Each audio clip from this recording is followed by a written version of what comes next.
that is the joint pathologies. Among them, very important one is Vata Rakta. So today I will be exclusively speaking on Vata Rakta and its management.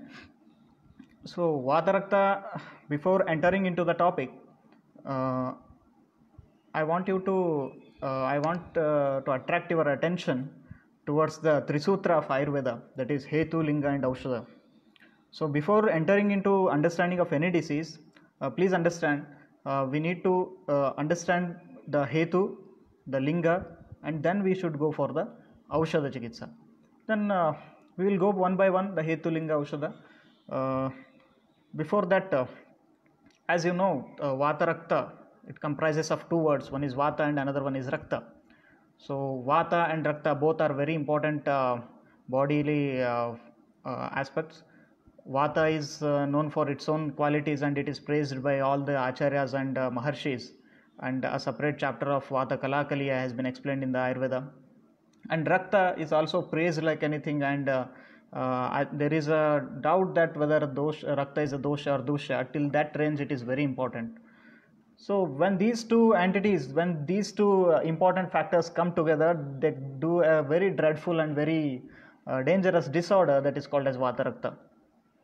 So as you know, Rakta, Dehasya Rudiram Moolam, Rudirenaiva Dharyate, Tasmat Yatnena Samraksha, Raktam Jivaiti Smritam, as told by Sushruta in his Sutrasthana 15th chapter, that is, Dehasya Rudiram Moolam, Rudirenaiva Dharyate, Deha Moola is Rudira only, and when there is Dushti in this Rudira, it is going to cause many disorders, among them the Vata Rakta is one. So Acharya Charaka dedicated a whole chapter of Vata Shonita Chikitsadhyaya in 29th chapter during the end of the Charaka Chikitsasthana.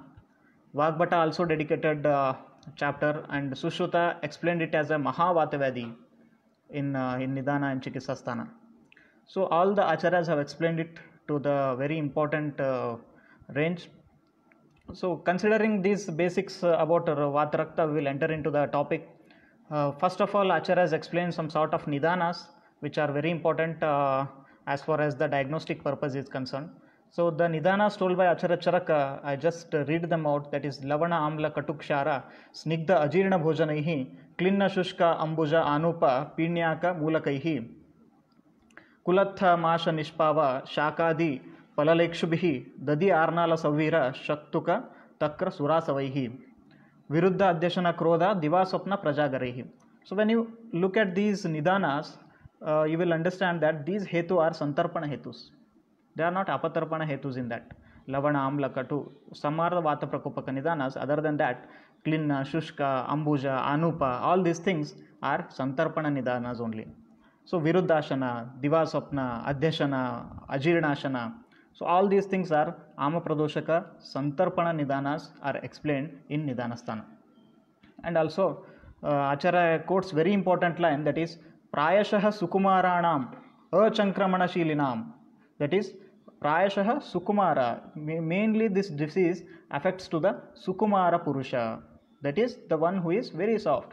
Sukumaranam. Mishtana Sukhabhojinam. That is Mishtana Sukhabhojan. That is Madhurahara Satmya. Sukha Bhojana, that is they are not going to do any exercises. They are like sedentary lifestyle. Adhya, one who is having so much money, and they are sedentary lifestyle lovers. For them, this disease affects much. That is Prayashaha Sukumaranam, Mishtana Sukha Bhojinam, Achankramana Shilanam. They are not ready to do any sort of exercises. For such people, this disease is that is Kupyate Vata Shonitam. For such people, there is more chance of getting this disease. So without any movements when the person is staying, that's why they say movements makes life smarter. So we have to move our body parts. That is exercise should be done regularly. So when you see these लक्षण, ये जो लक्षण है, तो ये लक्षण संतर्पण हेतु है. अगर ये लक्षण आम्ल, लवण, कटुक्षार, ये निदान अगर आप देखते हैं तो यही निदान रक्तपित्त के भी है, यही निदान कामला में भी है, यही निदान कुष्ठ में भी है, यही निदान अर्श में ही है. तो ये निदानों का क्रिटिकली एनालिसिस कैसे करना है हमें. तो ये निदान क्या वात रक्त के ही निदान हैं. आप चरक में देखते हैं या सुश्रुत संहिता में देखते हैं तो ऐसे ही सेट ऑफ निदानस बताते हैं. तो क्या ये निदान पर्टिकुलरली सिर्फ वात रक्त ही करेंगे, क्या ये निदान सिर्फ जाकर अर्श ही करेंगे, कामला ही करेंगे या कुष्ठ ही करेंगे. तो ये इंपॉर्टेंस क्या है इन निदानों का, इनको कैसे समझना चाहिए, यही निदान सब में कैसे अलग अलग व्याधि करते हैं, तो ये चीज़ वेरी इंपॉर्टेंट है। तो इसको समझने के लिए तो हमें समझना पड़ेगा कि शरीर में क्या हो रहा है। तो ये जो हेतु है लवण आम्ल कटु क्षार विदाही, ऑल दीज हेतुज आर नॉट द हेतुज ऑफ वातरक्ता, नॉट द हेतुज ऑफ कुष्ठ और नाइदर द हेतुज ऑफ अर्श or anything else, they are the हेतुज ऑफ दोष प्रकोप, they are the hetus of vata prakopa, they are hetus of pitta prakopa, they are the hetus of kapha prakopa. They are not the hetus of, they are not the nidanas of a single particular disease as such. They are hetus of a particular dosha dushti. That dosha dushti is going to cause sthana samshaya in a certain place, and that is going to cause that particular disease. So this is we have to understand as far as vatarakta or any disease is concerned. When you understand these doshas, they are not the doshas of, they are not the nidanas of that particular disease. They are dosha prakopaka nidanas. अगर शरीर में ऐसे कहीं संप्राप्ति घटता है, वो संप्राप्ति की वजह से स्थान संशय बना रहता है, जहाँ पर ख वैगुण्य है वहाँ पर जाके वही व्याधि उत्पन्न हो जाएगा, तो उसको अलग अलग नाम मिल जाएगा। यही निदान जाकर कहीं रक्तवा स्रोतस में दृष्टि करेंगे तो वो रक्तपित्त हो जाएगा। यही निदान रस धातु में जाकर यही निदानों के यही पित्त प्रकोप, यही रक्त प्रकोप अगर जाके रसवह स्रोतस में जाएगा तो वो पांडु करेगा। तो ऐसे इन निदानों को क्रिटिकली एनालाइज करके समझना चाहिए। तो ये सेट ऑफ निदानस देखिए, अगर ये निदान है तो ये वातरक्त ही करेगा, ऐसा नहीं। So just my dear doctors, I just want you to understand these निदानास आर दोष प्रकोपक निदानास।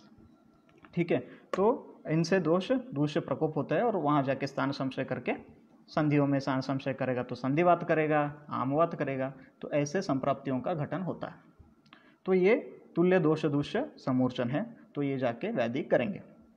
और एक इंपॉर्टेंट सेट ऑफ निदानास आचार्य चरक कहते हैं, दे आर अभिघाता अशुद्ध्याच प्रदुष्टे शोणिते नृणाम। दैट इज अभिघाता is also an peculiar and important factor in the दोष दुष्टि इन वातरक्ता। सो अभिघाता, कोई पुराना ट्रॉमा है, कोई पुराना घाव है, तो उनसे बहुत दिन बाद जाके जॉइंट में पेन होने लगा, तो ये वात रक्त का ही निदान है।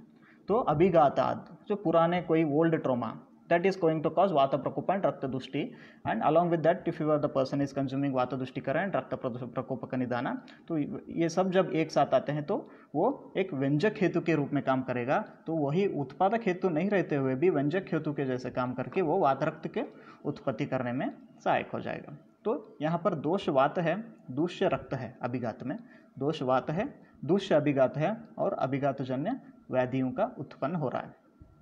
तो यही सिमिलर संप्राप्ति आप देखते हैं सन्निपात अभिघातज ज्वर में। आप निकाले अष्टांग हृदय निदान स्थान सेकंड चैप्टर, इन दैट अभिघातज ज्वर has been explained, that is प्रायो रक्तम प्रदूषयन सव्यताशोफ वैवर्ण्यम सरुजम करुते ज्वरम। that is the nidana, that is the reference from ashtanga hridaya nidana sana second chapter, abhigata jwara। that is first there will be in abhigata, any sort of abhigata, there will not be first dosha dushti, there will be rakta dushti, and after that there will be dosha dusha samurchana is going to take place। so यहाँ पर अभिघात जन्य ज्वर में भी आप यही लक्षण देखेंगे और अभिघात जन्य वातरक्त में भी यही लक्षण दिखते हैं। तो इनसे क्या हो जाएगा, तो यहाँ पर संप्राप्ति कैसे घट रही है, यहाँ पर एक सेट ऑफ वात प्रकोपक निदान आदमी कंज्यूम कर रहा है और दूसरी तरफ एक सेट ऑफ रक्त प्रदूषक निदानों को भी आदमी कंज्यूम कर रहा है। तो एक साथ जब ये दोनों दोष आ जाएंगे तो संप्राप्ति कैसे बनेगा, वायुर विवृद्धो वृद्धिना, वायु प्रकोपित था और उसमें और ये निदान सेवन कर रहा है तो विवृद्ध हो जाएगा।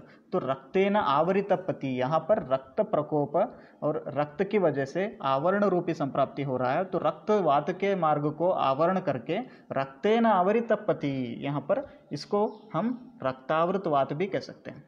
तो ये वात रक्त जो है इट इज नथिंग बट रक्तावृत वात also.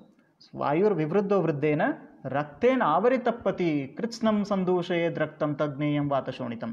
that is when there is movement obstruction by rakta in the flow of vata, then it is caused then रक्तावृत वात प्रकोप कृत्स्नं सर्वदेहिकं, कृत्स्नं is all over the body, कृत्स्नं संदूषयेत रक्तं, it is going to cause अन्योन्य avarana, that is rakta also getting vitiated due to vata and vata is getting vitiated due to rakta, then अन्योन्य avarana is going to take place and it is going to cause vata rakta vata shonitam। it is also called as khuda roga or vata balasaka roga, they are the synonyms again the acharya charaka explains।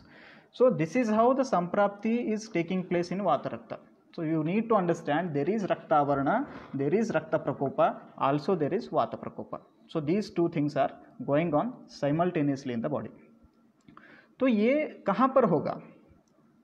क्या सिर्फ ये संधियों में होगा? क्या वात रक्त सिर्फ संधियों का डिसीज है? क्या ये सिर्फ जॉइंट पैथोलॉजी है? नहीं, वात रक्त सर्व शरीर में कहीं पर भी हो सकता है. तो यहाँ पर हमें सर्व शरीर में कहाँ पर भी रक्त के मार्ग को आवरण होने वाली संप्राप्ति को वात रक्त कहना है, ना कि सिर्फ संधियों में होने वाला दोष प्रकोप. और संधियों में ही ये पैथोलॉजी नहीं होता. अगर जॉइंट पेन है तो ही वात रक्त नहीं है. ये आवरण की संप्राप्ति सर्व शरीर में कहीं पर भी हो सकता है, तो इसको हम रक्तावृतवात कहते हैं. सो डिफरेंट संप्राप्तिज we will see, but in them this occurs all over the body, or wherever it is occurring, that is causing that kind of diseases.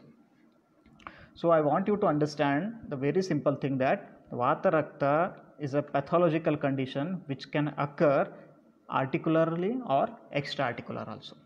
Articular in the joint, extra articular outside the joint, anywhere in the body. So this kind of samprapti is going to cause all over the body or anywhere in the body. So vata dosha being only circulatory factor in the body, and rakta dosha is also a circulatory factor in the body. So दोष में सिर्फ वात चल गुण का वात ही चल सकता है और दूषों में सिर्फ रक्त है.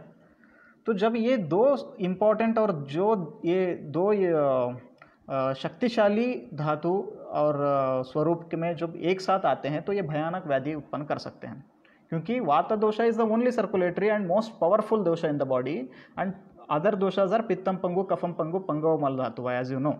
Rakta is only the circulatory thing in the body, so which is more agneya also. So when both these come into contact with each other, pathologies cannot be limited only to the joints, and there are many structures in the body can be involved, and like they are going to cause many sort of disorders in the body. Okay, both these moving entities are vitiating, and there is a formation of a very complicated sort of avarana, that is raktavrita vata prakopa. So this is the important samprapti. I am repeating more than several times to make you understand that vata rakta is not only a joint pathology. So raktavaha srotas plays very important role here. Raktavaha srotas means when we read about this, we limit ourselves to the only single like yakrit or pliha or something, and we forget about the peripheral blood vessels. So this kind of avarana samprapti may happen in the peripheral blood vessels also. For that again I want to give you a reference from Ashtanga Nidanasthana 16th chapter. There he says raktamargam nihantyashu shakha sandishu marutah niveshya manyonyam avaryam vedanabhir haredasum. That is raktamargam nihantyashu. This is from Vatarakta Nidanadhyaya Ashtanga chapter number 16 and shloka number 18. There he says raktamargam nihantyashu shakha sandishu marutah niveshya manyonyam avaryam vedanabhir haredasum. That is raktamarga or the dosha marga got avarana, and there is a sort of avarana which is happening. It indicates that the peripheral blood vessels are also involved in this pathology. So this samprapti is not limited only to joints, my dear friends. So this can occur all over the body, and peripheral blood vessels can also here involved. Here rakta marga is indicating towards the whole vascular tree of the body, not only a single vessel or single joint here. The whole vascular thing can be involved here. So these kind of pathologies are can be again divided into two types, that is utthana and gambhira. Utthana mata gambhiram vividam tat prachakshate tvak mamsantaram utthanam gambhiram tu antarashrayam. That are two kinds of pathologies are happening. One is happening at the superficial level, another pathology is happening at the deeper level. The first pathology is called utthana vatarakta, and the second one is called gambhira vatarakta. What is utthana? Kandu tvakmamsantaram ustanam. That is utthana vatarakta. This kind of pathology is only happening at the level of tvak and mamsa, the very superficial one. Kandu, daha, ruga, ayama, toda, spurana, all these lakshanas are seen. Anvita, shava, rakta, tamra, tadishyate. That these kind of discolorations and the skin manifestations takes place in the level of utthana vatarakta. There are more dermatological lakshanas are explained in this kind of pathology. When coming to the deeper understanding, that is gambhira vatarakta, there we will see shvayatu, stabdata, kathinyata, and very severe pain. So all these lakshanas, and shava, tamra, athva, daha, toda, spurana, and paka. like lakshanas or dhatu pakajanya vikritis can be seen in the level of this gambhira vatarakta. So these two are types. So क्या ये दो types हैं वातरक्त के? लेकिन इसमें बहुत सारे मतांतर है. एक है आचार्य सुश्रुत जी कि इन दोनों को दो अलग टाइप के वातरक्त नहीं मानते हैं. According to Acharya Sushruta they are just अवस्था विशेष ऑफ वातरक्त. ही सेज दैट त्वक् च मांसं च ते आश्रयस्य वातरक्तस्य तदेव भूतं तद् वातशोणितम् उत्थानं पूर्वं प्राक् जायते तथा पश्चात् कालांतरेण पुनः सर्वान् धातून् अपरानपि. That is from Chakrapani. He says that in the first stage there will be, in the first avastha there will be Utthana Vatarakta avastha. In the later stage the Gambhira dhatus are involved and it is going to cause Gambhira Vatarakta. Whereas Acharya Sushruta says he straight away rejects the understanding of two types of Vatarakta. He says Dvividam Vatashonitam Utthanam Avagadam cha itteke bhashante. He says itteke bhashante. Like that there are so many people say that, there are so many acharyas say that there are two types, one is Utthana and Gambhira, like that understanding is there. Tattu na samyak, he says, but that is not correct. Tattu na samyak. Acharya Sushruta straight away rejects this and he says that is not correct. Kasmat, he again answers for that. Kushtavaduthanam bhutva kalantarena avagadi bhavanti. Tasman na dvividam. Acharya Sushruta clarifies it crystal clear and he says that these are not two types of pathologies of Vatarakta. They are only two different conditions or two different stages in the Vatarakta. Kushtavat lakshanas are understood in the first stage, that is the dermatological symptoms are seen in the first stage, going to in the next deeper level, that is in the coming days when the treatment is not done, the pathology continues like that and it can happen the Gambhira Vatarakta. That is I'll answer the questions at the end. Till then we'll understand the next shloka by Acharya Charaka. He says he explains the lakshanas like Gambhira Vatarakta. After that he says Rug Vidahan Vito Abhikshnam Vayu Sandhasti Majjasu. The later the Samprapti involves the Sandhis, Asthis and even the Majja, and Abhikshnam, that is severe Vata Prakopa takes place. Chindanniva Charantantar Vakri Kurvascha Vegavan. That is very important. He says that the Samprapti, if it will not stop here, it is going to cause Chindanniva Charantantar. The Samprapti, the Dushita doshas, this particular pathology goes inside very deep and causes Vakri Kurvascha Vegavan. It causes Vakrikarana of the joints and it is going to cause deformities. So once the deformities are happened, they are not treatable and deformities are permanent.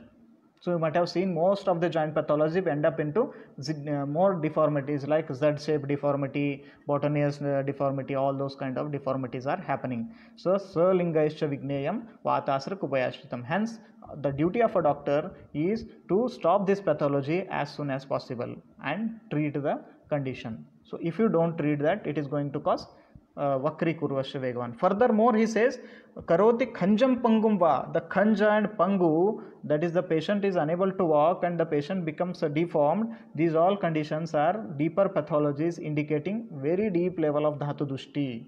So Khanja और Pangu जो है यही संप्राप्ति के ही भाग है, ये अलग व्याधि नहीं है.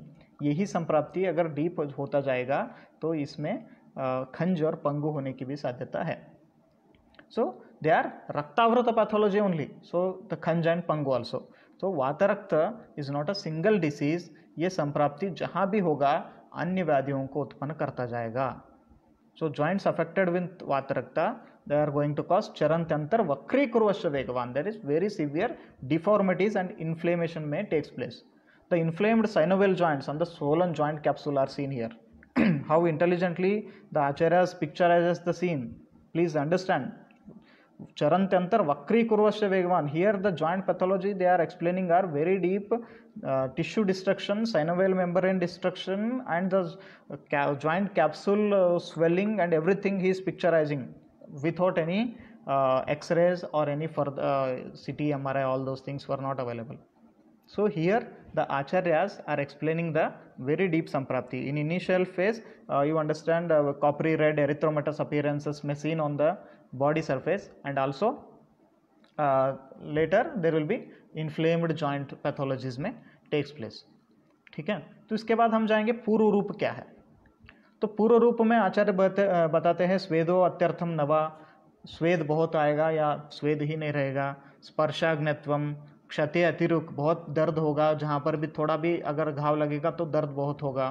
स्पर्शाग्नत्वा अथवा थोड़ा टच सेंसेशन और परसेशन कम होता जाएगा. संधि शैथिल्य, सदना, पीड़ना, तो ये सब लक्षण हैं. इनके साथ साथ आचार्य कुष्ठ के जैसे पूर्व रूप यहाँ पर बताते हैं. तो बिकॉज द दोषाज in the primary or the initial stage are limited to the skin level, hence there you will see the kushta like lakshanas in the purva rupavastha. Here again the patient confuses and the doctor also confuses that whether it is a skin disorder or it is the deeper level of samprapti or dhatu level samprapti. So kandu daha everything. Okay.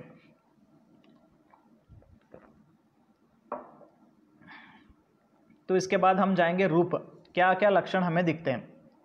पादयोर मूलमास्थाय कदाचित हस्तयोरपि, these kind of लक्षणास or the joint involvements when starts, they start from the पादमूल or हस्तमूल. पादमूल में ही सबसे ज़्यादा शुरू होते हैं. When this disease can be compared with the गouty arthritis in the modern medicine, so there also you understood in the first and foremost origin of the disease takes place in the toe only, the first toe, that is padayor moolamastaya kadachit hastayorapi akhuriva visham krutnam kruddam krutnam deham vidavati. Just like aku visha, just like very severe pain sensation, and later the sarva deham vidavati, thus later the sarva deha or sarva sharira can be involved. So why it is happening in the lower joints or the most dependable joints is because again due to the this gravity, that is बड़े बड़े संधियों में और नीचे के शरीर में ज़्यादा होगा कंपैरेटिवली ऊपर के शरीर में. तो ये ग्रेविटी का विचार हजारों साल पहले हमें न्यूटन से भी पहले हमारे आचार्यों को पता था. When you understand, when you see this gradual spread of other संधिस, they are not limited to only major joints, also the minor joints are also going to involve. जानु, जंघा, उरु, कटी, hasta, pada sandhishu. See the equal involvement of these joints has been explained in the rupa, that is janu, jangha, uru, kati, amsa, hasta, pada, all the sandhis are involved. Kandu, spurana, toda, bheda, these lakshanas are seen in the patient. So tattu purvam hastapadayor avasthanam krutva paschat deham vyapnoti is the understanding by again Sushruta. First there will be involvement of hasta and pada, then the sarva sharira it is going to cause. So why we get the lakshanas in sandhis more? Why we वातरक्ता, जब जैसे मैंने कहा कि सर्व शरीर की pathology है, कहीं पर भी आवरण होगा, कहीं पर भी लक्षण दिखेंगे कि वहाँ के व्याधि होगा, तो संधियों में ज़्यादा क्यों होगा? That is again because the आचार्यज explain that तस्य स्थानम करो पादो अंगुल्य सर्वसंधय. इसके स्थान क्या क्या है? सर्वपाद, हस्त, पाद और अंगुली और सर्वसंधि है. कृत्वा आदौ हस्तपादे तु मूलम देहे विदावति सौक्ष्म्यात् सर्वसरत्वाच पवनस्य असृजस्तथा तद्द्रवत्वात् सरत्वाच्च देहं गच्छन् शिरायने पर्व स्व अभिहितं क्षुद्धं वक्रत्वात् अवतिष्ठते. यहाँ पर जो संधि है वो वक्रता से पीड़ित है, तो वक्रता से युक्त होते हैं. तो यहाँ पर जो सूक्ष्म और स्रावी दोष होते हैं, तो ये वक्रता के जहाँ पर अवेलेबल रहेगा तो वहाँ पर स्थान संशय ज़्यादा होगा, तो यहाँ पर संधियों में पैथोलॉजी इन्वॉल्व होने की संभावना ज़्यादा रहता है.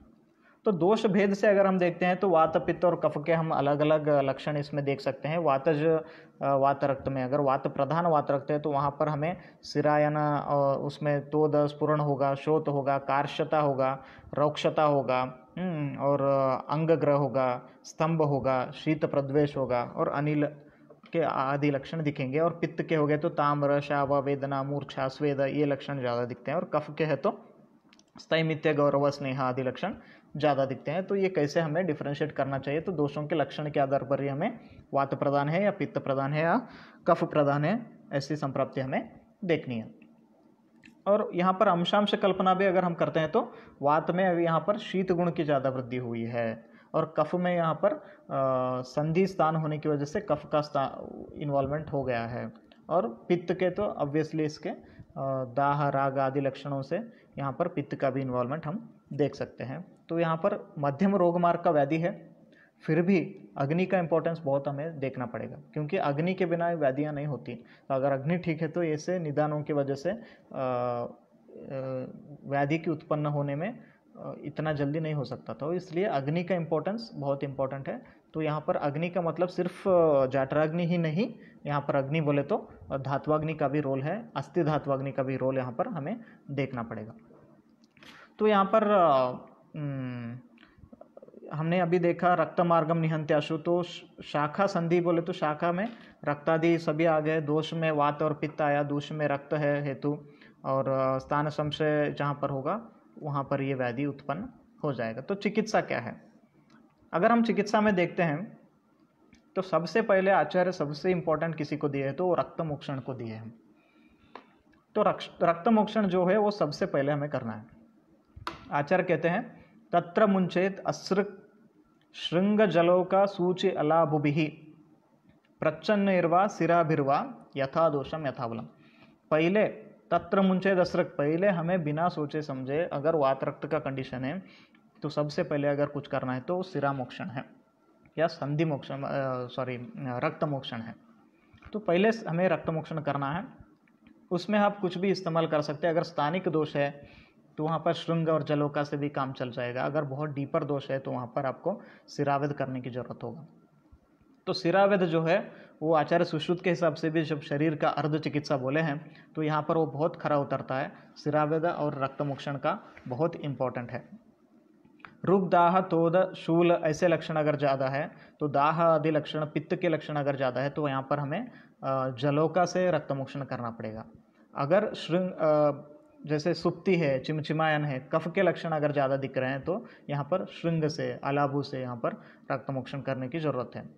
अगर ये दोष सर्व शरीर में है, आज यहाँ इस जॉइंट में पेन है, कल यहाँ पे पेन है, कोई और परसों कहीं और दूसरे जॉइंट में पेन है, देशात देशात व्रजेत श्राव्यम, अगर यहाँ पर देश देश से ये जॉइंट में मूवमेंट जैसा पेन हो रहा है और शिफ्टिंग आर्थराइटिस जिसको कहते हैं, अगर ऐसे लक्षण हैं तो हमें यहाँ पर सिरा का ही वेदन करना पड़ेगा।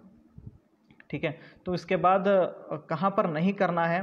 जहाँ पर वात के उत्तर कंडीशन है, जो सीवियर धातुक्षय की कंडीशन है, श्वेयतु है, दैट इज होल बॉडी में स्वेलिंग है, स्तंभ है, कंप है, तो ग्लानि है, ऐसे लक्षण अगर पेशेंट में दिख रहे हैं तो यहाँ पर रक्त मोक्षण नहीं करना चाहिए। यहाँ पे तो आपको शमन से ही काम करना पड़ेगा या कोई और शोधन की इस्तेमाल हम कर सकते हैं। ठीक है। तो अगर ऐसे कंडीशन में अगर हमें बिना सोचे समझे अगर हम रक्त मोक्षण करते हैं तो वहाँ पर खंजादि व्याधि उत्पन्न होने के लक्षण रहते हैं और मृत्यु का भी चांसेस यहाँ पर आचार्यों ने बताया है। मृत्युम च अति अवसेचनात्, अगर ज़्यादा रक्त मोक्षण भी होता है तो मृत्यु होने के भी भय रहता है। तो इसके बाद हम जाएंगे विरेचन, जो वेरी इंपॉर्टेंट चिकित्सा है वात रक्त की, वो है विरेचन। आचार्य चरक इन 29 चैप्टर ऑफ चरक संहिता वात रक्त चिकित्सा ही एक्सप्लेन्स विरेचः स्नेहयित्वा आदौ स्नेहैर्विरेचयेत्। पहले हमें स्नेहयुक्त विरेचन देना है, स्नेहयुक्त विरेचन, यहाँ पर स्नेह विरेचन देना है। रूक्षैर्वा मृदुभिः, अगर रूक्ष स्वेद के अधिकारी पेशेंट, रूक्ष विरेचन के अधिकारी है पेशेंट तो रूक्ष विरेचन भी हमें दे सकते हैं। हाँ, उसके बाद कैसे, पहले पेशेंट को अब हमें डिवाइड करना पड़ेगा, ये पेशेंट स्नेह विरेचन का है या रूक्ष विरेचन का है। तो स्नेह विरेचन में हम निम्बामृतादि एरंड तैल है, गंधर्वस्तादि एरंड तैल है, एरंड तैल से विरेचन दे सकते हैं। और रूक्ष विरेचन के है चाहिए तो अभिपत्ति चूर्ण है, त्रिव्र तवले है, ये सब दे के हमें कर सकते हैं। तो चक्रपाणी जी यहाँ पर टीका करते हैं विरेचन का, विरेचन विधाने स्नेहयुक्त रूक्षर्वा इति विकल्प, यहाँ पर दो विकल्प है, स्नेहयुक्त विरेचन भी कर सकते हैं आप, रूक्ष विरेचन भी कर सकते हैं। ठीक है। यहाँ पर वातक्षोभ भयात् अत्र तीक्ष्ण विरेचनम निषेधयति, दैट इज वेरी इंपॉर्टेंट चिकित्सा aspect what Acharya Charaka is telling, Acharya Chakrapani is commenting, that is यहाँ पर तीक्ष्ण विरेचन की बात यहाँ क्यों नहीं कर रहे हैं, क्योंकि यहाँ पर फिर वात प्रकोप होने का भय रहता है, इसलिए हमें स्नेह विरेचन और मृदु विरेचन का ही प्रयोग वात रक्त के चिकित्सा में करना चाहिए। तो उसके लिए बहुत सारे कल्प आचार्यों ने बताया है। एक है धारोष्णम मूत्रयुक्तम व क्षीरम दोषानुलोमनम, that is from Ashtanga Hridaya चिकित्सा स्थाना 22nd चैप्टर ऑफ वात रक्त चिकित्सा ओनली। ही सेज धारोष्ण दुग्ध अलॉन्ग विथ धारोष्ण मूत्र अभी फ्रेशली कलेक्टेड मूत्र अलॉन्ग विथ क्षीर you can give to the patient so that the दोषानुलोमन takes place. Other than that क्षीर एरंड तैल का प्रयोग भी आचार्य अष्टांग हृदय में बताते हैं। तो बहुदोष अवस्था में एरंड स्नेह से भी विरेचन कर सकते हैं। उसके बाद त्रिवृत कषाय और द्राक्षा कषाय से भी हम त्रिवृत का इस्तेमाल करके भी यहाँ पर विरेचन कर सकते हैं। तो ये विरेचन की कारमुक्ता हो गया। तो वात रक्त की चिकित्सा में विरेचन का रोल बहुत इंपॉर्टेंट होता है। यहाँ पर हमें विरेचन से पहले अगर स्नेहन अगर आप करना चाहते हैं तो सबसे पहले अग्नि का इम्पोर्टेंस देखना है। अगर पेशेंट की अग्नि ठीक है तो यहाँ पर हमें स्नेहों का प्रयोग कर सकते हैं। तो कौन से स्नेह वात रक्त व्याधि में इस्तेमाल कर सकते हैं? तो सबसे पहले इंपॉर्टेंट योग है अमृतादिघृत या अमृत या गुड़ुची घृत जिसको कहते हैं। तो गुड़ुची से सिद्ध घृतों का इस्तेमाल हम कर सकते हैं। उसके बाद पौरुषक घृत है, आचार्य चरक चिकित्सा स्थान में बोले हैं, और बलाघृत है, शतावरी घृत है, सुकुमार घृत का भी वर्णन है, और पंचतिक्त गुग्गुलु घृत। This is very important because पंचतिक्त गुग्गुलु घृत जो है वो संधि अस्थि मज्जा तक के डीपर सीटेड दोषों को निकालने के लिए ये पंचतिक्त गुग्गुलु का इस्तेमाल होता है। तो ऐसे स्नेह का इस्तेमाल हम कर सकते हैं।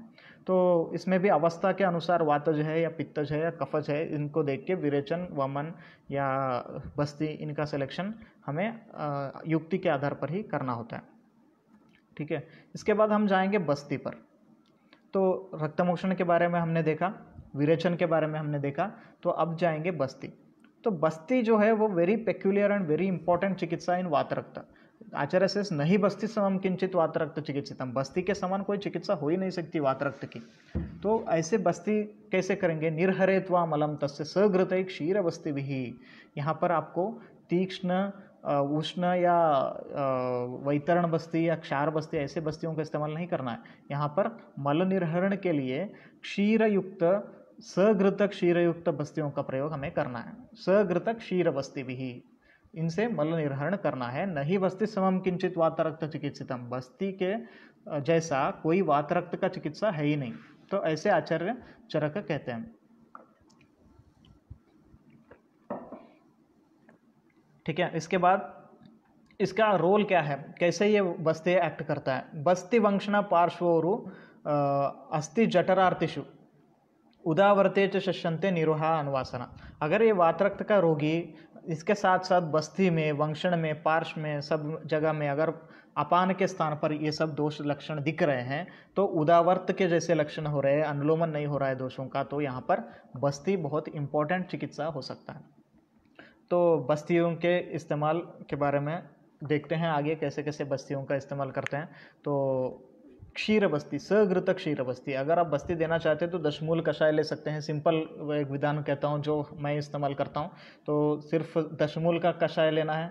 तो उसमें क्षीर बस्ती जो सिंपल नॉर्मल जैसे दशमूल निरो बस्ती बनाते हैं, तो यहाँ पर आवाप द्रव्य के रूप में आप दूध का इस्तेमाल करके बस्ती दे सकते हैं। तो बस्ती क्यों बाद में बताया है, पहले या क्यों रक्तमोक्षण बताया? क्योंकि ये वात रक्त में है, पहले रक्त मार्ग को निकालना है, रक्त मार्ग के आवरण को निकालना है, तो वात अपने आप बहेगा। फिर भी जो प्रकोपित वात है उसकी शांति के लिए बस्ती बाद में इस्तेमाल करना है, ऐसे बोले हैं।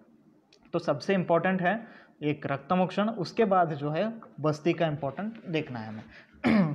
तो इसके बाद पेशेंट हमारे पास आते हैं तो बहुत ही सीवियर पेन के साथ आएंगे, सर्व शरीर में पेन होगा, बॉडी एक होगा। तो ऐसे पेशेंट से कैसे निपटेंगे, तो कैसे हम क्या क्या इस्तेमाल यहाँ पर करना है?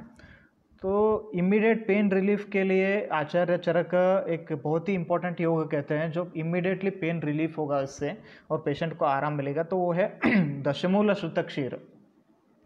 दशमूल क्षीर का जो हम कषाय बनाएंगे, क्षीर कषाय बनाएंगे, उसमें घृत के साथ बनाएंगे। तो उसके साथ अगर हम परिषेक करते हैं सर्व शरीर पर, तो आचार्य Charak in 29th chapter and 124th श्लोका ही सेज दशमूल श्रुतम क्षीरम सद्य शूल निवारणम। ये सद्य शूल निवारण करेगा, और प्रैक्टिकली भी हमने करके देखा है। तो यहाँ पर पेन बहुत जल्दी रिलीफ होता है दशमूल क्षीर कषाय का परिषेक सर्व शरीर पर करने से। तो अगर दशमूल क्षीर कषाय की जगह पर थोड़ा आम लक्षण भी है और कफ के लक्षण भी दिख रहे हैं तो आप कांजी से भी सर्व शरीर पर परिषेक कर सकते हैं। तो कांजी लेना है 1-2 लीटर, उसमें एक 5-6 लीटर आप गर्म पानी मिला लेंगे, वो डाइल्यूट हो जाएगा तो गरम गरम उससे सर्व शरीर पर कांजी से हम धारा करेंगे तो सद्य शूल निवारण है। तो इसके जगह पर आप ये होने के बाद आप पत्रपिंड स्वेद पर भी जा सकते हैं, वहाँ पर आप बहुत सारे द्रव्यों का कल्क बना के तो उससे भी आप स्वेदन दे सकते हैं। तो ये सभी पेन रिलीफ का मेजर्स है। तो इमीडिएटली जस्ट आफ्टर द रक्तमोक्षणा the pain will subside, that is for sure. तो उसके बाद भी जो पेन अगर बचता है पेशेंट में तो ये सभी आप इस्तेमाल कर सकते हैं। तो इसके अलावा बहुत सारे लेप कल्पना हैं बताए हैं।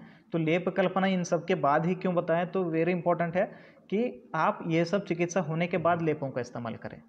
तो पहले ही आप लेप लगाएंगे, पेशेंट आया तो लेप लगाएंगे अभ्यंग करेंगे तो नहीं होगा। तो पहले ये सब प्रोटोकॉल फॉलो होने के बाद ही वात रक्त में लेपों का इस्तेमाल कर सकते हैं।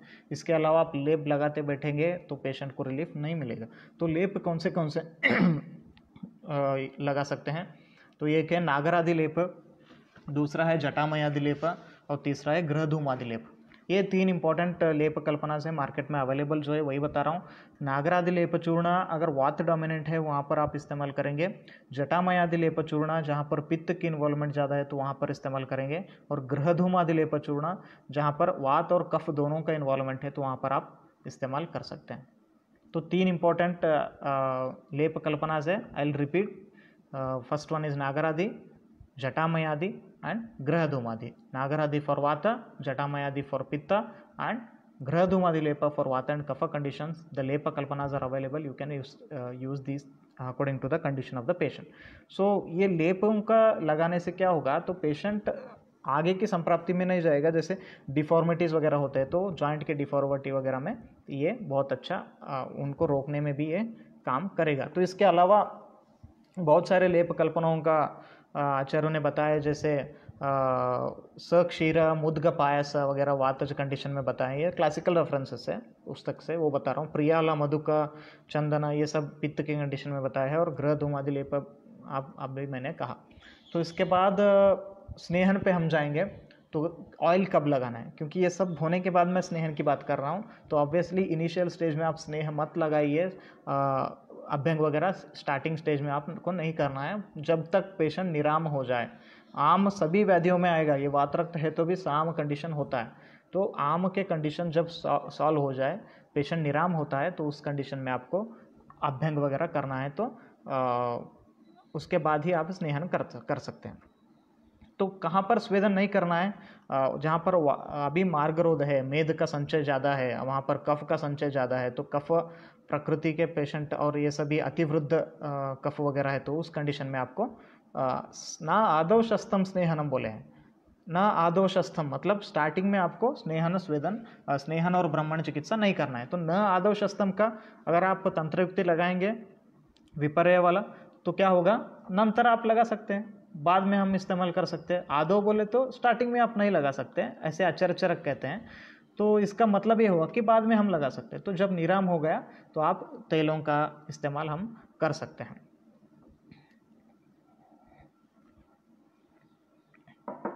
तो इसके बाद हम जाएंगे ये कॉम्प्लिकेशंस जो बताए हैं। तो कॉम्प्लिकेशंस की अगर हम बात करते हैं तो ये उत्थान वात रक्त के कंडीशन में बहुत सारे कॉम्प्लिकेशंस होते हैं। जैसे आप आचार्य कहते हैं श्लोका में 161 श्लोका, इफ यू सी रक्त पित्तातिवृद्ध्या तो पाकम आशु नियच्छति भिन्नम स्रवति वा रक्तम विदग्धम पूयमेव वा। तो यहाँ पर जो तीक्ष्णता होगी संप्राप्ति की, इसकी वजह से रक्त और पित्त दोनों दुष्ट है, तो बहुत जल्दी पाक हो जाएगा और बहुत जल्दी कॉम्प्लिकेशंस के रूप में स्किन मैनिफेस्टेशंस हो, जॉइंट मैनिफेस्टेशंस हो, वहाँ पर भी बहुत सारे स्राव युक्त बहुत सारे ऐसे वुंड्स वगैरह होने की संभावना ज़्यादा रहते हैं। तो ये कॉम्प्लिकेशंस के रूप में रहते हैं।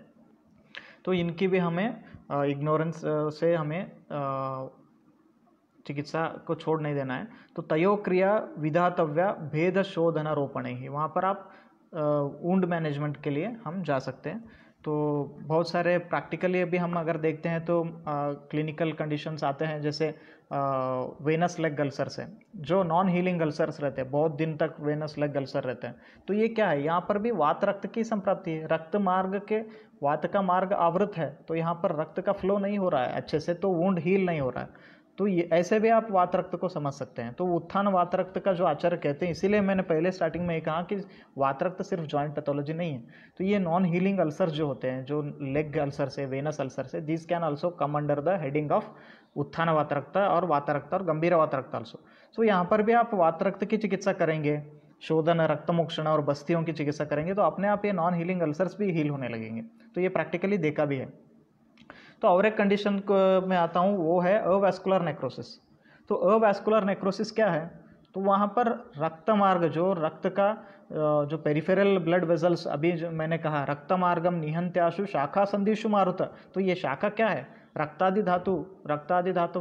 तो यहाँ पर शाखा में आवरण है रक्त का, तो इसको कैसे हम निकालेंगे, इसके लिए रक्तमोक्षण again is very important. The avascular necrosis, even the very common one is avascular necrosis of femur neck. तो फीमर का जो अवैस्कुलर नेक्रोसिस होता है, तो उसमें भी हमने देखा है कि ऐसे बहुत सारे कॉम्प्लिकेशंस होते हैं। तो ये अवैस्कुलर नेक्रोसिस भी हम वात रक्त के हेडिंग में भी ले सकते हैं। तो यहाँ पर भी आप अगर क्षीरबस्ती, सघृत क्षीरबस्ती, इनका यापन बस्तियों का प्रयोग करने से और रक्तमोक्षण करने से भी वात रक्त के चिकित्सा से ही अवैस्कुलर नेक्रोसिस भी ठीक होता है। तो ये हमने प्रैक्टिकली भी बहुत सारे पेशेंट्स में देखा है। उसके बाद नॉन हीलिंग वुंड्स के बारे में अभी मैंने बताया। तो गौटी है, गौटी अर्थराइटिस, और even rheumatoid arthritis also some aspects come under this treatment of वात रक्त ओनली। सो जो वात रक्त है वो रूमेटॉइड अर्थराइटिस पे भी बहुत सारे लोग in Kerala and all the many people compare it with the rheumatoid arthritis only. तो अभी शमन चिकित्सा में अगर कौन से द्रव्य इस्तेमाल करना है, जैसे डॉक्टर अजित कुमार पूछ रहे हैं कि यूजेस ऑफ पिंड तैला इन वात रक्त। I will come to that, पिंड तैला एंड ऑल द अदर तैलास विच आर इंडिकेटेड इन वात रक्त। So first we will see about the कषायस. So how the kashayas are helping? Kokilaksha kashaya is a very wonderful drug acting in the condition of vata rakta, which is the drug of choice. So कोकिलाक्ष कषाय जो है उसमें बहुत simple ingredients है, कोकिलाक्ष है और अमृता है और शुंठी है। तो तीन इंग्रेडिएंट्स है, कोकिलाक्ष अमृतक पाता पिबेत कृष्णाम यथा बलम।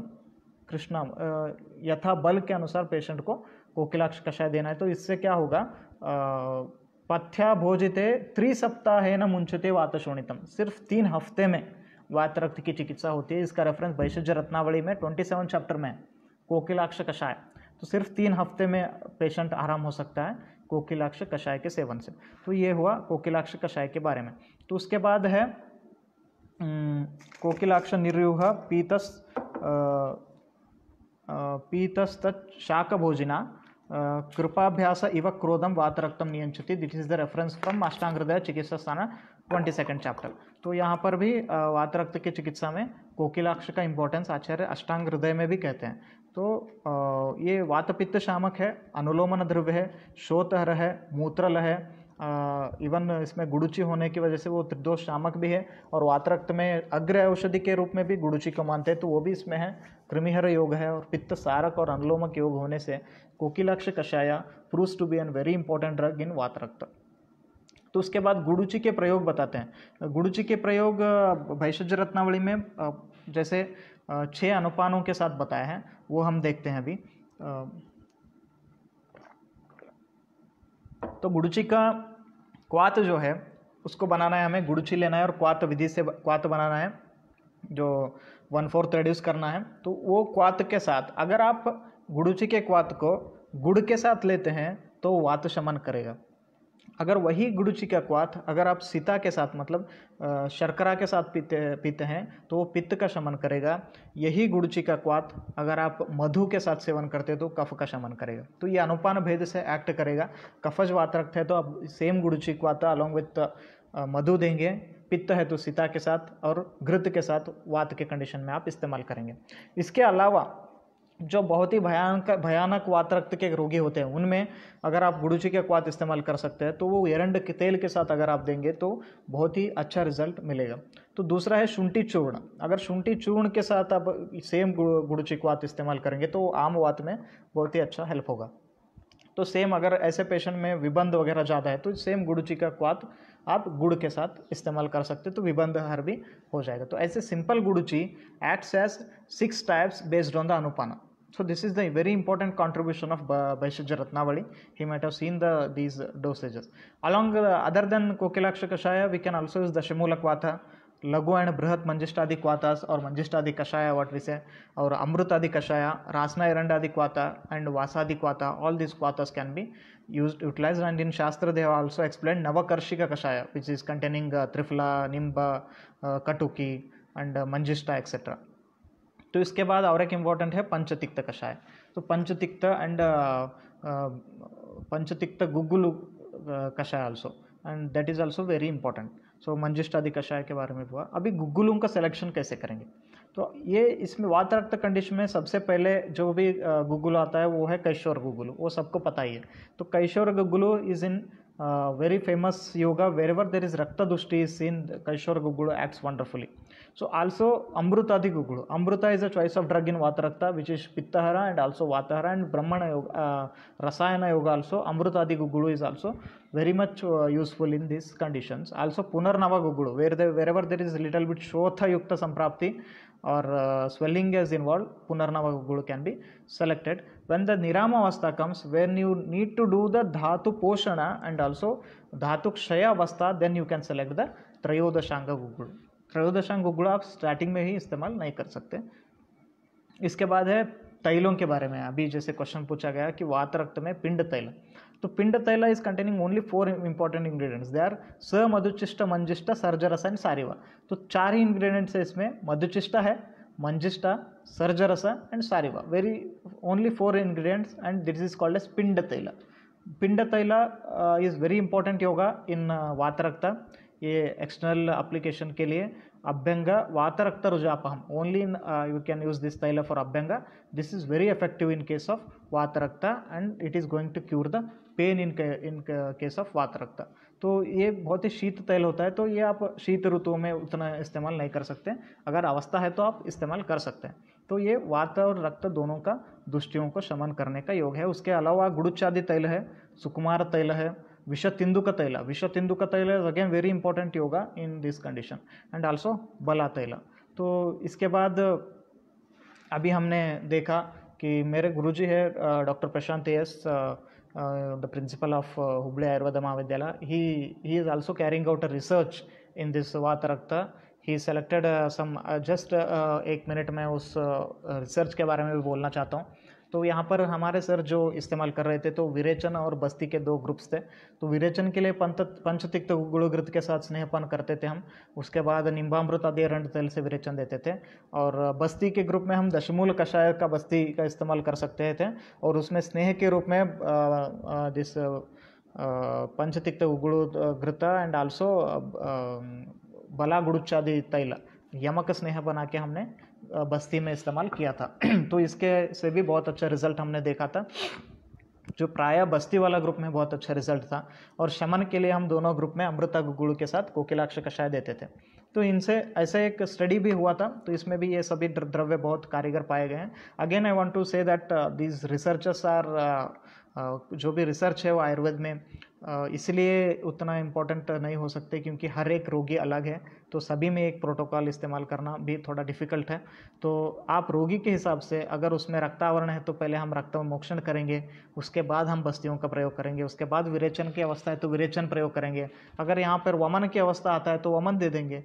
पहले हमें कैसे पेशेंट का अप्रोच करना है वो मैं 2 मिनट में बोल के मैं यहाँ पर ख़त्म करता हूँ। पहले जो भी पेशेंट आया, अगर आपको लग रहा है कि वात रक्त है तो उसको आप अच्छे से देखते हैं, अच्छे से निदानों को एलिसिट करेंगे। अगर पेशेंट बोल रहा है कि निदान क्या क्या है उसके, मांस खाता है, मांसाशन है, अत्याशन है, बहुत खाना खाता है, अजीर्णाशन है, अजीर्ण होने पर भी खाना खाता है, दिवा स्वप्न करता है, तो उसके बाद अग्निमांद है, दिवा स्वप्न के साथ ऐसे पेशेंट्स होते हैं। तो इनको आप पहले ही निदानों का सेवन बंद करने के लिए बोलेंगे, क्योंकि अगर ये निदान ऐसे चलते रहेंगे तो आप कितने भी चिकित्सा करेंगे तो व्यर्थ ही है। तो ये पहले निदानों के सेवन जैसे बंद करेगा तो वहीं से पेशेंट को आराम लगने लगेगा। तो उसके बाद हम अच्छे से अंडरस्टैंड करेंगे कि रक्त दुष्टि है या नहीं। तो अगर रक्त दुष्टि है तो हम रक्तमोक्षण करेंगे। तो यहाँ पर एक क्वेश्चन भी पूछा है कि if shifting pain is there in that case how to analyse where to do सिरावेदा। It's very important and very practical question is asked by Chandrakala ji. So I'll explain that. Wherever there is shifting dullness, please understand that आप कहीं से भी आप रक्तमोक्षण कर सकते हैं. The very important reason is cubital only. सो पहले हम सर्व शरीर का स्नेहन स्वेदन करेंगे, तो उसके बाद आप उसको द्रव स्निग्ध यावागु पान करेंगे. तो द्रव स्निग्ध यावागु मैं क्या प्रैक्टिस करता हूँ कि सिर्फ हम थोड़ा एक ग्लास दूध ले लेंगे, उसमें मिश्रण शर्करा मिलाएंगे और उसमें घी डालेंगे. तो घी को मिला के वो पिलाएंगे और आधा घंटा पहले पिला देंगे, एक 40 मिनट्स का. एक मुहूर्त बोला है तो हम एक 30 मिनट्स पहले पिलाएंगे. उसके बाद हम अभ्यंग स्वेदन वगैरह कर देंगे तो 30-40 मिनट्स हो जाएगा. तो उसके बाद मैं क्या करता हूँ, अगर लोअर बॉडी में ज़्यादा है तो आप लॉन्ग सफेनस वेन में कर सकते हैं. अगर नहीं तो आप even the cubital region also, because सिरावेदा इज सर्व शरीर शोधिनी. तो wherever you can do it is okay. So first thing is we have to remove the आवरण. तो आप क्यूबाइटल भी कर सकते हैं, लॉन्ग सफेनस वेन में भी कर सकते हैं. तो ये यूजुअली मैं जो करता हूँ तो वो क्यूबाइटल ही करते हैं. तो ये शोधन हो जाएगा. तो उसके बाद आप रक्त दुष्टि का कर दिए. तो अगर आपको कंडीशन लग रहा है कि इसमें थोड़ा अभी विबंध वगैरह है, अग्निमंद हो रहा है, तो कोष्ठगत दोष है, तो एक विरेचन दे देंगे, सद्य विरेचन. विदाउट स्नेहपान भी दे सकते हैं और थोड़ा अल्प स्नेहपान के बाद भी हम दे सकते हैं. अगर विरेचन की ही अवस्था है, ज़्यादा पित्त की अवस्था है, तो आप अच्छे से स्नेहपान कराएंगे. गुड़चादिघृत है, जो भी सुकुमार घृत है, ऐसे घृतों का सिलेक्शन करके आप विरेचन दे देंगे. उसके बाद चाहे अगर पेशेंट के लक्षण कम हुए तो शमन में ठीक होता है तो ठीक है. उसके बाद फिर भी अगर दोष बचते हैं, फिर भी डीप लेवल की संप्राप्ति है, तो आप बस्ती के लिए जा सकते हैं. डेफिनेटली बस्ती plays very important role in these kinds of conditions. यहाँ पर भी फिर भी 15 दिन तक तो मिनिमम बस्ती देना है. आप सिर्फ 4 दिन 5 दिन तक बस्ती देंगे तो कुछ होने वाला नहीं है. सिंपल द्रव्य जैसे दशमूल अवेलेबल है, या दशमूल नहीं तो एरंडमूल आदि वात चूर्ण भी अवेलेबल होगा. तो जो भी अवेलेबल है उसके हम बस्ती, वातहर बस्ती, उसके साथ थोड़ा ब्राह्मण क्षीर कषाय होगा, इनके साथ तो ऐसे हम इस्तेमाल कर सकते हैं. ठीक है. उसके बाद सद्योमन और सद्यो विरेचन का क्या रोल है. तो बहुत सारे मेरे सीनियर्स वगैरह जो प्रैक्टिस करते हैं, तो एक पेशेंट आया तो सद्योमन और सद्यो विरेचन के बाद जो रक्तमोक्षण वगैरह बस्ती वगैरह चिकित्सा करते हैं, तो ये एक कोष्ठ शोधन रूपी चिकित्सा है. कोष्ठ शोधन हो जाएगा और विरेचन से भी कोष्ठ शोधन हो जाएगा, तो अग्नि वृद्धि हो जाएगी. आप आम पाचन करते बैठने की टेंशन नहीं रहता. तो आप पहले एक कोष्ठ शोधनार्थ सद्योमन दे देंगे और दूसरे दिन सद्यो विरेचन दे देंगे, तो अग्नि इंप्रूव हो जाएगा. तो उसके साथ ही पेशेंट रेडी हो जाएगा. तो बस्ती भी एब्जॉर्प्शन अच्छा होता है. और इवन नस्य के कंडीशन में बोला है कि पहले विरेचन से कोष्ठ शुद्धि होने के बाद ही हमें नस्य के लिए जाना है. तो ऐसे कंडीशन में हमें ये कोष्ठ शोधन के बाद बस्ती वगैरह चिकित्सा करेंगे. और शमन में जैसे मैंने कहा कि कोकिलाक्ष कषाय है, अमृतादि गुगुड़ू है, बहुत सारे योग है. आजकल बहुत सारे योग ऐसे मिश्रक स्नेह है, वो भी बहुत ही इंपॉर्टेंट योग है. तो ऐसे द्रव्यों का इस्तेमाल से अगेन द्रव्य इज नॉट इम्पॉर्टेंट, द तत्व with which you are treating is important. Simple गुडुची, as I explained in previously, simple गुडुची can act wonderfully even when you combine with the proper anupana and give. So guduchi is the best drug. Even it is the agra aushadhi in these kinds of vata rakta and also an rasayana yoga also. So with this I think I have answered all the questions. अगर कोई और question है कि एक Ajit Kumar Rao, he is asking उत्थाना वाता रक्ता will lead to some skin problems. Can you please explain what are all the skin diseases of skin may form in उत्थाना वाता रक्ता. Okay, उत्थाना वाता रक्ता में जो स्किन प्रॉब्लम्स होंगे जैसे एरिथेमेटस, इचिंग या पैचेस हो जाएंगे. तो बहुत सारे स्किन एलिमेंटेशन जैसे कुष्ठ के पूर्व रूप के जैसे ही यहाँ पर लक्षण दिखते हैं. तो आपके स्किन मैनिफेस्टेशंस जो भी जैसे पैचेस हो जाएंगे इचिंग होगा और रक्त दुष्टि जैसे लक्षण दिखेंगे। यहाँ पर जो erythematous, even in if you go to the modern rheumatology also, there also the skin manifestations has been explain in rheumatology. जैसे इसी के लिए हम ASLO टाइटर है, CRP है, इनके टेस्ट करके ये ऑटो इम्यूनिटी का भी हम जो रूल आउट कर लेते हैं। तो ऐसे कंडीशन में इन्वेस्टिगेशंस के बारे में हमने बात नहीं किया, तो ये आप इन्वेस्टिगेशंस में पहले इमेज जो इन्वेस्टिगेशंस होते हैं जैसे एक्सरे है, CT स्कैन है, MRI, इनका भी इस्तेमाल कर सकते हैं। और इन ब्लड इन्वेस्टिगेशंस में जो यूरिक एसिड लेवल्स है, they are very important as far as this वात रक्त is concern. And even some of the these RA factor, ASLO titer, all these things are needed to rule out the autoimmune pathology like SLEs and all. So इसके बाद हम चिकित्सा के लिए जा सकते हैं। All the questions, is there any? ठीक है। So here with the blessings of my gurus, Vaidyanand Dharmadhikari sir and Vaidya Abhijit Saraf sir and also my doctor Prashant AS sir, तो इन सभी गुरुजनों के चरणों में मैं वंदन करके मैं अपना वाणी को यहाँ पर विराम देता हूँ। Hopefully will end this session here only. I think in the next class we'll meet with again some interesting diseases. Till then, thank you so much.